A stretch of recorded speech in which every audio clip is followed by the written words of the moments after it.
They say the most dangerous wars are not fought with bombs or guns, but with money, secrets, and control of the world's lifelines. And there is one place on Earth where all three collide. The Panama Canal is one of the most important waterways in the world. It connects the Atlantic Ocean with the Pacific, serving as the highway of global trade. Whoever controls the canal controls billions of dollars worth of goods and enormous geopolitical power. But beneath the surface, there are whispers of conspiracy, corruption, and secret deals. From China's growing influence in Panama to Donald Trump's business interests and the shocking revelations of the Panama Papers, the story of the canal is not just about ships and trade. It is about money, politics, and hidden agendas that affect the entire world. What if I told you this 50-mile stretch of water may decide the future of global power itself? Today on Viral Facts, we uncover the billion-dollar conspiracy behind the Panama Canal, exposing how global powers, secret documents, and shadowy deals have turned this narrow strip of land into one of the most fought-over regions in modern history. The story begins more than a century ago, when the United States built and controlled the canal. For decades, it was a symbol of American dominance, but in 1999, control of the canal officially returned to Panama. On paper, Panama is the rightful owner, but in reality, many argue that the canal has never truly been free. Instead, it is the center of a new kind of war, an economic and political war between the United States, China, and a network of billionaires. The flags may have changed, but has the power really shifted? One of the biggest players in this war is China. Over the past 2 decades, Chinese companies have quietly taken control of key ports and logistics hubs on both ends of the canal. The Hong Kong-based firm Hutchison Whampoa won contracts to manage ports in Panama, giving China a strategic foothold. Critics in Washington warned that this gave Beijing influence over one of the world's most critical trade arteries.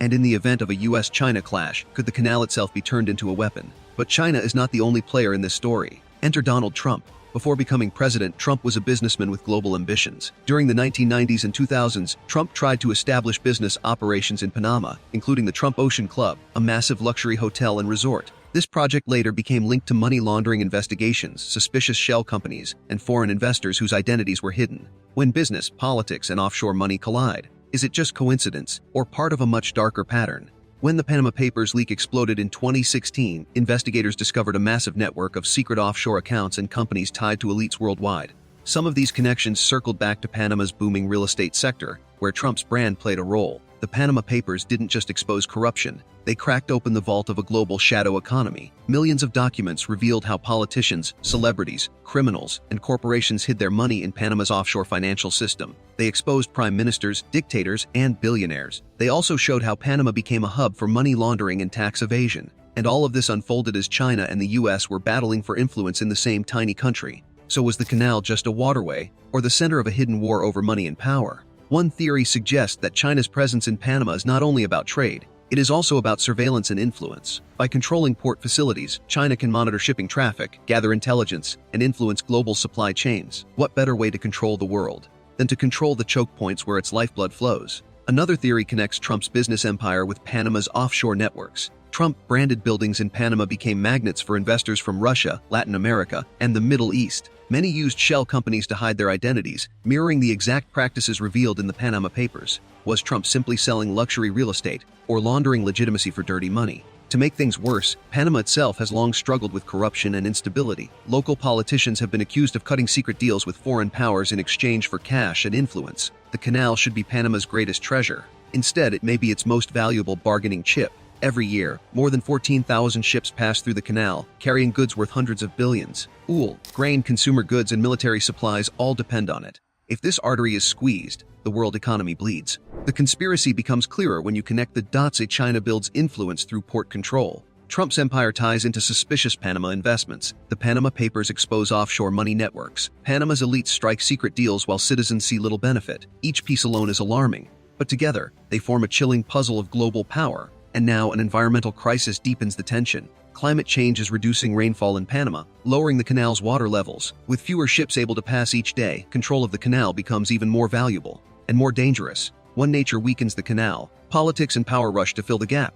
What if the Panama Canal isn't just about trade but about war? Beyond money and politics, the canal has always been a military prize. During World War II, the US fortified Panama heavily, fearing enemy sabotage. Today, whispers suggest that the canal could once again become a flashpoint. Control over this narrow passage means the ability to reroute naval fleets, block supply chains, or even strangle an enemy's economy without firing a single shot. Analysts warn that if global tensions escalate, especially between the US and China, the Panama Canal could transform overnight from a trade route into a frontline weapon. If governments fight for the canal and public criminals fight for it in the shadows. The same ports and financial systems that power global trade have also become magnets for drug cartels and organized crime. Intelligence reports link Panama's shipping routes to cocaine trafficking from South America into Europe, and the U.S. shell companies revealed in the Panama Papers were not just hiding politicians' wealth, they were also laundering cartel money. This shadow economy thrives under the very nose of international authorities, raising the terrifying possibility that the canal is not just a pawn between superpowers, but also a cash machine for criminal empires. Sometimes the biggest players are not governments at all, but corporations you've never heard of. While the headlines focus on China, the US, and Trump, global shipping giants and construction firms quietly shape the canal's destiny. Private corporations with deep pockets have lobbied for expansions, exclusive contracts, and logistical control. These firms often operate across borders, making them answerable to no single nation. Behind closed doors, they negotiate deals that determine who profits from the canal's traffic, while ordinary Panamanians see little benefit. In this sense, the true conspiracy is not just political, but corporate, a handful of companies quietly controlling the arteries of world trade for their own. And maybe the greatest conspiracy is not in the leaks, the contracts, or the foreign flags, but in the silence. Because the canal does not just belong to Panama, the US, or China. It belongs to the entire world that depends on its waters. Yet ordinary citizens, the workers, the families, the ones who live beside this billion-dollar artery, are the last to benefit and the first to suffer when deals are struck in secret. As global powers gamble over this narrow stretch of water, the true question is not who controls the canal today, but who will be left powerless tomorrow. In the end, the Panama Canal is not only about ships and trade routes. It is about who writes the future, the powerful few in hidden rooms, or the billions whose lives flow silently through its waters. And perhaps the most chilling part is how invisible this war really is. Ships continue to glide through calm waters, tourists snap photos, and officials boast about trade numbers. Yet beneath that surface, decisions made in boardrooms and back channels determine the fate of nations. The Panama Canal has become a stage where the world's strongest powers test each other without ever firing a shot. But make no mistake, every deal signed in secrecy, every offshore account hidden in Panama's vaults, and every corporate takeover of its ports tightens a noose around global freedom of trade. The true danger is not just who owns the canal today, but how its control could be weaponized tomorrow. Because when the world's arteries are controlled by secrecy and greed, it is not just governments that bleed. It is all of us. So what does this mean for the world? If the canal falls deeper under Chinese influence, the US loses a strategic advantage. If billionaires keep using Panama's financial networks, corruption spreads unchecked. And if Panama's leaders keep cutting deals in the shadows, the canal will never serve its people, only the powerful. The shocking truth is this: the Panama Canal is not just water and locks. It is a battlefield of hidden wars, a silent war where Trump's empire, China's ambitions, and the Panama Papers all collide. And the outcome may shape the future of global power itself.